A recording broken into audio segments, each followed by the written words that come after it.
stage here, Dr. Garret Merriam from USI, philosophy professor, going to speak with us. Woohoo!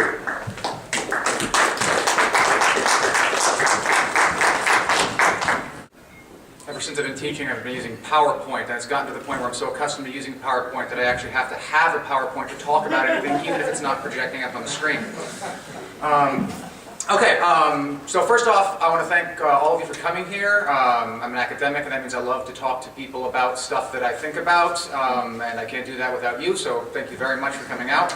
And thanks, of course, also to the officers, in particular Kai, for inviting me, and to Dr. Connolly for that great talk there. Now, I want to talk about something that that I've been thinking about recently, because that's what philosophers do. We think about stuff and then we talk about it. And it's an approach to the sorts of issues that sort of unite us all here as, if I may collectively use the term free thinkers. That's, I suspect, a little bit novel. I'd like to hope it's a little bit novel to your ears. It's novel, it seems, to many of my professional colleagues when I put the idea out there, so I'm hoping that means it'll be new to you guys too. So let's start by asking sort of, what do we think of when we think about a free thinker? And if this is the Evansville free thinkers, what sorts of people fall under that umbrella?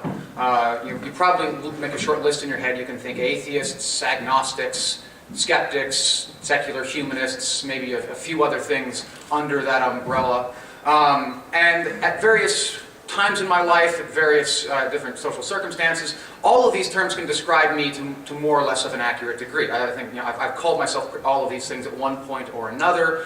But nowadays, that's not, while some of those things are still true of me, that's not how I see myself. That's not how I identify myself. They're still true in the way that, it's true that I'm a vertebrate, but I don't go around thinking of myself as a vertebrate. That's simply not something that's part of my sense of self. I'm a eukaryote. I'm a multicellular organism. I'm all sorts of things that are true. There's all sorts of true descriptions of me that don't contribute to my sense of self. So I think it's fair to call me an atheist, or perhaps an agnostic, depending on how exactly you want to define these terms. Definitely a skeptic. But that's no longer how I see myself. The way I see myself, the term for it is apatheist, which, if you can sort of piece it out from the word right there, is a combination of theist and apathy, which means basically, I just don't care. I don't care whether or not God exists. I don't think it makes a difference. I think that in the most general senses, however you spell out, however you think about God, however you identify God, it really won't make a difference in any deep or profound sense at all whether or not God exists. Now, I am hardly the first philosopher to make this claim. The first person who I've been able to locate who's made a similar claim was Denis Diderot, who was an 18th century French philosopher and friend of Voltaire.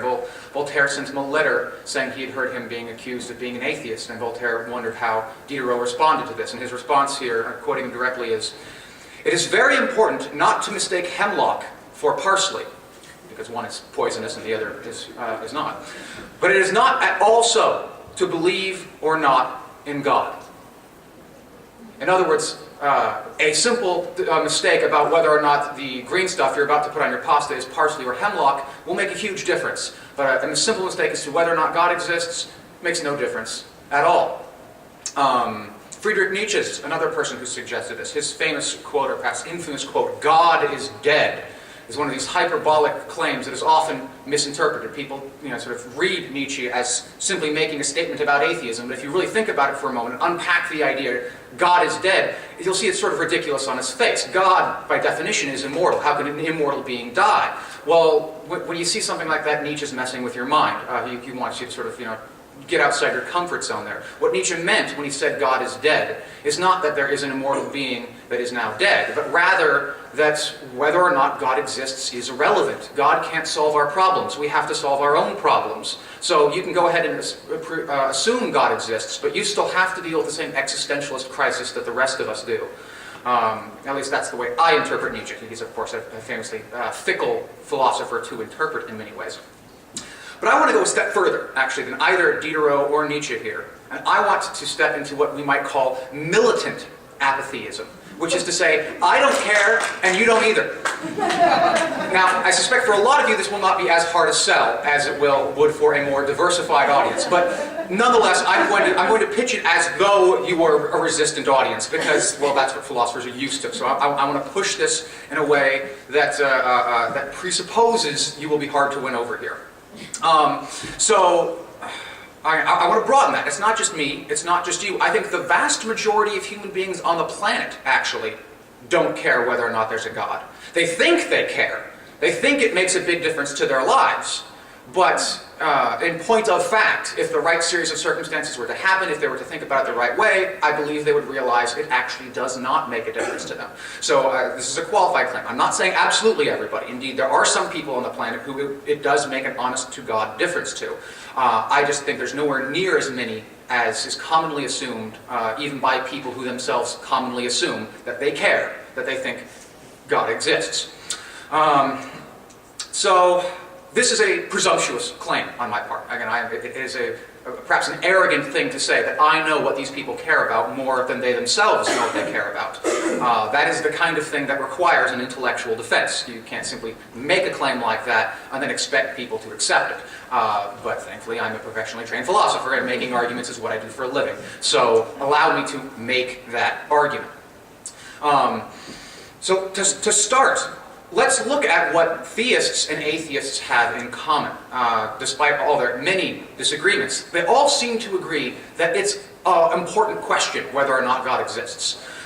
It is the question, according to some people, the big question. It's one of those things that humans have wrestled with since the dawn of time. It's a classic philosopher's question. It's the sort of question that I like to deal with in my philosophy of religion classes. It seems, it's a sensible presupposition to think that it matters and that this is an important question. On the theist side of things, you get people like William James and John Hick, who are two of the more important philosophers/theologians of the last 200 years, both American theologian philosophers. They both describe the God question as the single most important question that humanity has ever asked. So that's a pretty aggressive denial of the claim I'm making here. It's worth noting that neither of them really explain why that is.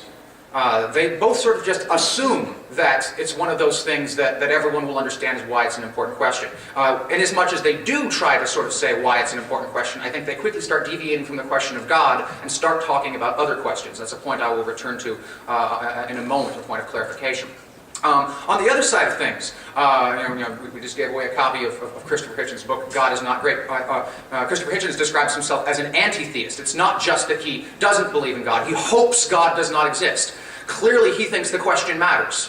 He's crossing his fingers that there is no God, and he has compelling and interesting arguments that I don't have time to tackle here, but I simply want to use this as an illustration of an atheist who clearly thinks it matters whether or not God exists.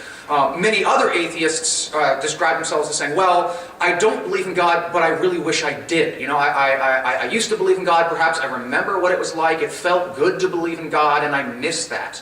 So some atheists describe themselves in that way, and it seems that they really care whether or not God exists, like Hitchens cares, like James cares, like John Hick cares. And I want to say, again, not necessarily about these individuals per se, but this sounds like a much more popular presupposition than I believe it is. They all agree it makes a difference.